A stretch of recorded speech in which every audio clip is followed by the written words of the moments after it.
Hey YouTube, it's that time of the week where we talk about my favorite comments from the previous week's videos. It was a shorter week last week, only 5 videos last week. A little bit busy, had some stuff going on, but here we are, got 12 comments to talk about, and I like these comments. If you want to appear in this video, all you have to do is leave a comment on my YouTube videos, and if I like it, it's in the video. It's that simple.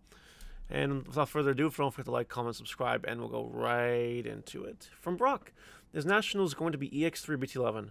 The running theory is that it's going to be BT11, but if for some reason if BT11 gets delayed, there's a chance, could be EX3.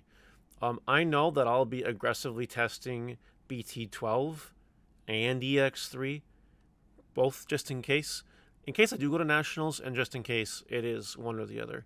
So we'll see what happens with that. I would prepare for both. That's what I would do. Dominic says, it's not the best idea to post a vid of a deck 18 hours before a cup starts. How are we supposed to practice then? So, I don't know if this is a troll comment or not, but Dominic is referencing my WarGreymon BT10 deck profile that I specifically said, in a BT10 only format, post ban list, with no EX3 cards, and we'll talk about that later, it would be a good hit into the BT10 tournament. And sure enough, I believe someone I know, one of the luxury mods, came 13th place. Top 16 is pretty good. I would have played this or Ancient Greymon, to be honest, if I was playing in the tournament. Has a really good matchup against Security Control, which to my understanding, only one of them topped the event. Only one. That's pretty good. Here's the thing.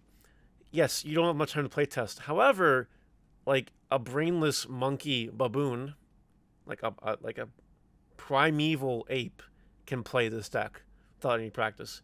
It is actually like the easiest deck in the game, in my opinion. It's very easy. Very easy. As long as you know when to bring up your stack, you'll get a little bit of basic math to make sure that you can do all your damage without passing the turn over, all that stuff. That's it. It's really easy. It's really easy. So you don't need to practice that. That's one of the nice things about WarGreymon X, the deck. Don't really need to practice it, which is good. That Tai Cheese, wouldn't Xamon ruin this deck? Xamon does have a good matchup into WarGrey X, just based on how it works, yes. However, don't forget that there was no Xamon at the Ultimate Cup on Saturday because it was BT10 only, not EX3. That being said, yeah, it has a rough time, but you can tailor your WarGreymon deck in order to deal a little bit better with your bad matchups, like Xamon. So there you go. I do think that WarGreymon X has a shot in BT10/EX3 format, and I'm sure someone will do something with it as time progresses. We'll find out. Vaughn here says the Garurumon promo and Agumon X Antibody Alternate have exploded. Both of them have exploded. Yes, they are both expensive. That's just because of hype. Garurumon is still going up a little bit. I expect Agu X to settle down a little bit. That's my honest opinion. We'll see what happens. Codename JD. Always nice to watch these and see that I definitely bought at the right time. My playset of Bloomlord was cheaper than that a single copy is now. Good. I'm excited for Xamon.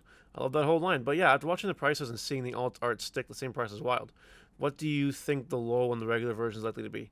I think we passed the low, to be honest. And the only way it's going to get lower is if it flops. If it flops, it'll go down in price a lot. If it doesn't flop, it might go down a little bit in price. Got to keep an eye on it, wait for a dip, and act on the dip. There's no magical sphere that I can look into that predicts the future or tells us when prices are going to be. Otherwise, I'd be rich. I would be rich. So you got to just watch it, study it, keep your eyeball on it, like stocks. And then once you see it's at a low, that's when you go in for the kill, the grab. Make $750 per day here, says, there is no chance, no destiny, no fate that can hinder or control the firm resolve of a determined soul. Yeah. This is clearly a bot, but yeah. There you go. There's your inspirational quote for the day, I guess. D-Reaper will always be meta relevant, and I will die on that hill, says Rygar. I think D-Reaper has a potential chance in EX3, but as soon as BT11 comes out with Raid, and other things, that deck is just dead. I think D Reaper will die in VT11, but I could be wrong. Only time will tell. G-Lam here. People hating on all the tier 1 decks, but it just means we have a diverse format, which I think we do. And the hamburger here to symbolize the hamburger BT12 cards. Yeah, people hate the best deck of the format in this game. They really do. That's just how it is. People are... I don't know what it is. You know, I can compare this to Yu-Gi-Oh! Where some people are upset that Yu-Gi-Oh! Is basically a tier 0 format right now, basically. But the competitive players really love the fact that there's only one best deck, which is really cool, because it brings out the player's skill. So it just depends on what side of the coin you're on. That's it. I'm going to leave it at that. We have Vindy's Warts. God damn, honestly, that's not bad. That's cheaper than shops in my area. Good guy Mario coming through for the community. Yes, indeed. Talking about the BT12 box pre-order video I made. And pre-orders are still open for a limited time. If you guys want boxes, want to buy boxes ahead of time, hit me up. Talk about the next comment, though. True King Meliodas. 90 a box, LMFAO. Why the fuck would anyone pay that unless they're Canadian or they're supporting their local LGSs, which I still wouldn't do when it's always cheaper elsewhere. It's a very good question, and if you don't like the price, you don't gotta buy the boxes. Wow. But I've had many people reach out and say, you know what, let me buy some boxes from you because my LGS is more expensive, or I don't have an LGS near me, and I'd rather support you than some rando on TCG player. So, you know, it does work, and some boxes have been sold as a result, and that's really cool. I wasn't expecting a landslide of sales or anything like that, but, you know, whatever you can do is whatever you can do, right? That's just kind of how it works. Grand Pacha says, the fact that Hydrussy made it through, but none with guns didn't, still blows my mind. Yes, Hydrussy. Hydrussy. Very inappropriate looking. It reminds every... If this brings imagery in your head, I apologize in advance.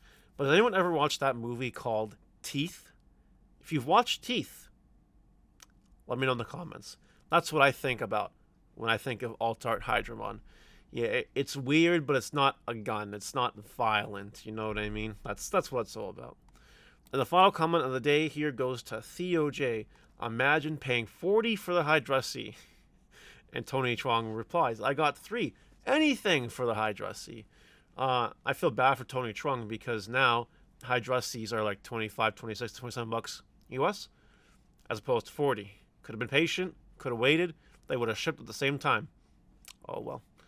That's it for this week's comment reading section. I like it a lot, and let me know what you think about these comments. See you later.